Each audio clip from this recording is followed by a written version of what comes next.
continuando aqui os estudos sobre desfiliação partidária, partido político, nós estávamos falando do artigo 22A da Lei 9.096 e terminamos a aula passada falando daquela janela do inciso 3º do parágrafo único do artigo 22A da Lei 9.096.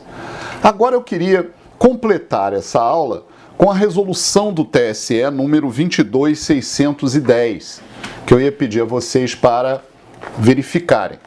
Essa resolução do TSE 22.610, ela não precisaria existir se o legislador da mini-reforma eleitoral, foi o legislador que fez a Lei 13.165 de 2015, tivesse incorporado artigos que estavam no texto da resolução, e incorporado, aprimorado esses artigos e introduzido na Lei 9.096.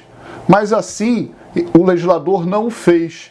E aí, há uma crítica, naturalmente, antes de qualquer comentário, porque nós precisamos hoje abrir dois textos legais. Ou seja, eu preciso trabalhar com a Lei 9.096 no artigo 22A, para explicar para vocês a ação de perda por desfiliação partidária sem justa causa, e preciso, também aqui, salientar o texto ainda em vigor parcial, vamos dizer assim, da resolução do TSE número 22.610. Então eu ia pedir a vocês, com toda a calma, que me acompanhassem aqui no texto da resolução do TSE, Egrégio TSE número 22.610 de 2007. Essa resolução, no artigo 1º, diz assim: o partido político interessado pode pedir perante a Justiça Eleitoral a decretação da perda de cargo eletivo em decorrência de desfiliação partidária sem justa causa.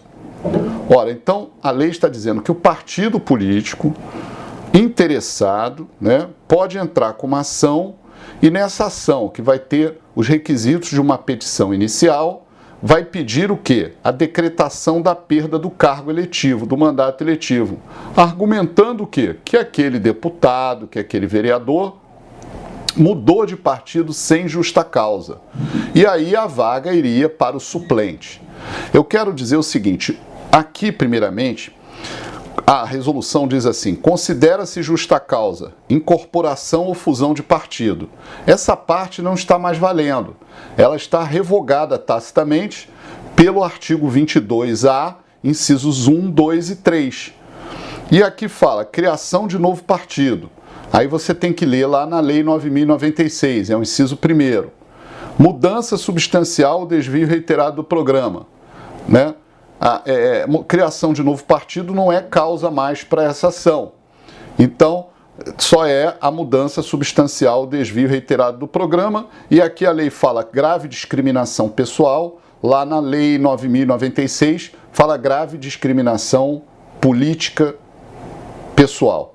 Enfim, aqui, portanto, a resolução, que é de 2007, está parcialmente revogada, volto a dizer, pelo artigo 22A, parágrafo único, incisos 1, 2 e 3.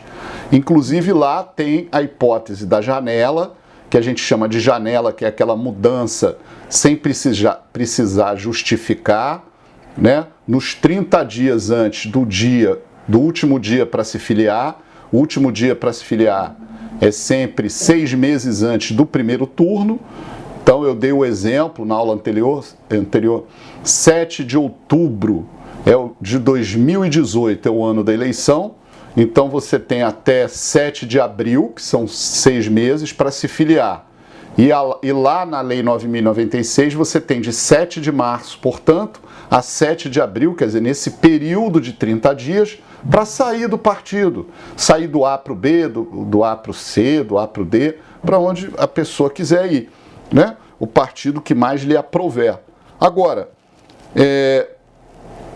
mas o parágrafo 2º aqui, voltando da resolução 22.610, diz assim: quando o partido não formular o pedido dentro de 30 dias da desfiliação, pode fazê-lo em nome próprio nos 30 dias subsequentes, quem tenha interesse jurídico ou o Ministério Público Eleitoral.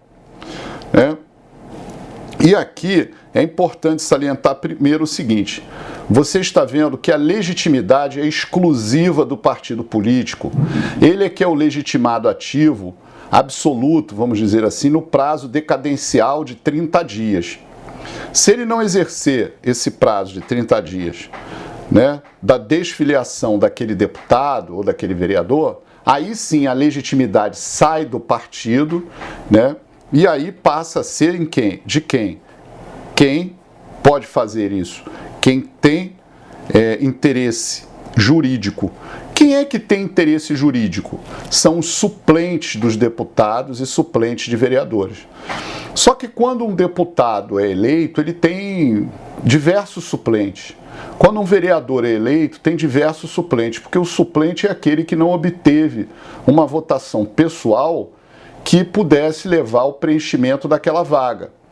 Então, o Tribunal Superior Eleitoral, por sua jurisprudência mais atual, limitou o interessado jurídico ao terceiro suplente. Quer dizer, não pode ir lá para o 50º suplente, 40º suplente, porque ele não tem interesse jurídico, ele jamais ocuparia a vaga.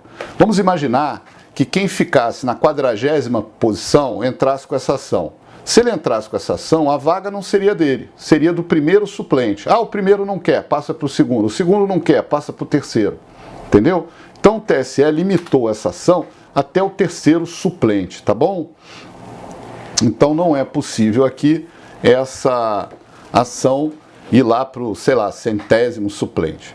Esse aqui é o interesse jurídico. E também fala no Ministério Público Eleitoral. Quem é o Ministério Público Eleitoral? Aí nós vamos saber isso lendo o artigo 2º. Por quê? É a questão da atribuição com a competência. Diz o artigo 2º: o Tribunal Superior Eleitoral é o competente para processar e julgar pedido relativo a mandato federal. Ora, se o TSE é competente para julgar o mandato relativo ao como é que se diz? Federal, em relação aos deputados federais. Então essa ação é no TSE. Quem é que atua no Tribunal Superior Eleitoral pelo Ministério Público? O Procurador-Geral Eleitoral, que é o Procurador-Geral da República, que tem essa atribuição, tem essa legitimidade também. É uma legitimidade concorrente com o interessado jurídico nos 30 dias subsequentes à legitimidade do partido. Perfeito? Então, atenção para isso. O prazo também aqui é considerado decadencial, embora já tivesse tido certas teorias e teses de que o MP deveria ter essa legitimidade até o final do mandato, não estaria sujeita a esse prazo decadencial. Mas o TSE não entendeu desta forma, então o MP também aqui está com prazo limitado, igual ao interessado jurídico. E por último, diz aqui, nos demais casos é competente o Tribunal Eleitoral do respectivo Estado. Ora, o Tribunal Eleitoral do respectivo Estado é competente, portanto, para julgar essa ação contra deputados estaduais, deputados distritais do Distrito Federal e também contra vereadores,